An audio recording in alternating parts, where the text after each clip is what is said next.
What's up, everybody? It's Zero Call from PunchDrunkSports.com, bringing you another episode of the show that I haven't quite yet named. I am narrowing it down pretty quickly. I have a couple of names in mind, so this will be named in the next couple of days.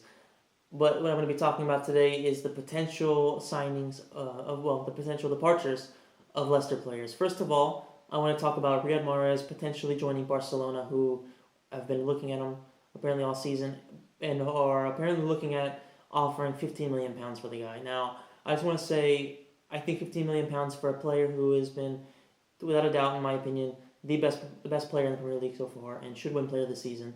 You know, he's scored and assisted 26 goals, 27 goals. That's amazing. He's led this Leicester team to really, play a place that we've never seen a team like Leicester get to. You know, they have really, really, really strong chances of winning the league at this point, and I really do think they will. And if they do, then I can't see how he's worth less than 30 million in the current market. You know, he's a tremendous player, and I don't see why Leicester would even accept £15 million, considering they have no reason to sell him. So, £15 million for Mahrez, I think there's just no way in hell that happens. I do think that it's very possible that he would sign for Barcelona, but he'd also have to realize that he's not going to go there to be a starter. There's no way he's breaking into the team past Messi, Suarez, or Neymar. So he would be a sub, a secondary player there. So whether he would like that or not, or whether he'd prefer to stay at Leicester or go to a different team who's going to offer him first team football, I don't know. But at this point, I think it's a very realistic thing that Barcelona want to sign Mahrez. He's the type of the player they like. Whether they're going to want, I don't know, but I think it's very realistic. Next up, I want to talk about Kante apparently being sought out by Arsenal and Chelsea.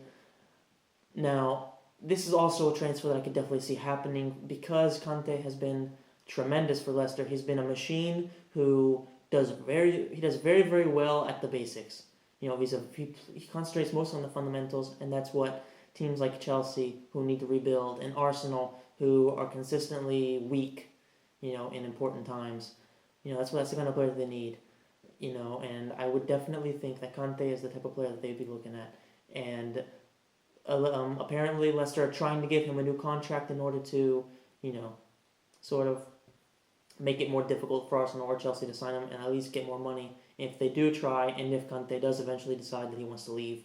And I think that it would definitely be possible for more likely to Arsenal, because I think that Chelsea, because they're not going to be qualifying for the Champions League, I don't see how they're going to be able to attract players, who have a lot of options.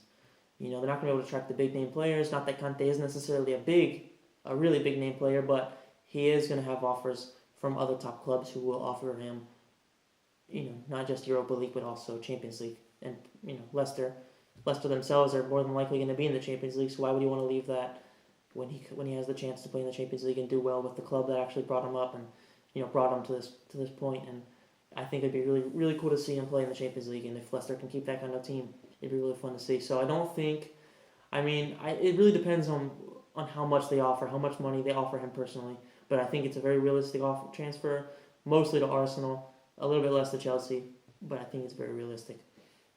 Next up I want to touch on is the fact that Jamie Vardy's transfer release clause has been revealed. It's around £30 million. Actually, it is £30 million, not around £30 million. So if a big team wants to splash the cash on Jamie Vardy, who is 29, he'll be 30 years old next season, they're going to have to spend a big sum of cash on him. And I'm not really sure if that type of money is something that a team, like Chelsea or United or any other big team is going to want to spend on a guy that's 30 years old when you have young players who you can buy for about the same price, who have a lot more room to grow and have a lot more, there's a much bigger chance of them actually making their money back on the player if they do end up selling him. So I think £30 million is a lot of money for Jamie Vardy, and for that reason I think that teams like Chelsea and who have been linked with the guy, teams like Tottenham, I don't think they're going to be interested in buying him. I think he will stay put at Leicester, and that's really good news for Leicester. And I think at the end of the day, it's good news for Vardy himself, because I think that if he goes to a team who's a bit bigger, I don't think he's going to be a starting player. I think it will just be for the paycheck. And I think that even though he has come really well, he has done really, really well for Leicester this season, I don't think he's quite the level of player that the top teams are going to be looking at, especially at his age. That's about it for this episode. Hope you enjoyed it. If you did, please hit the like button. Please subscribe, and I'll see you next time.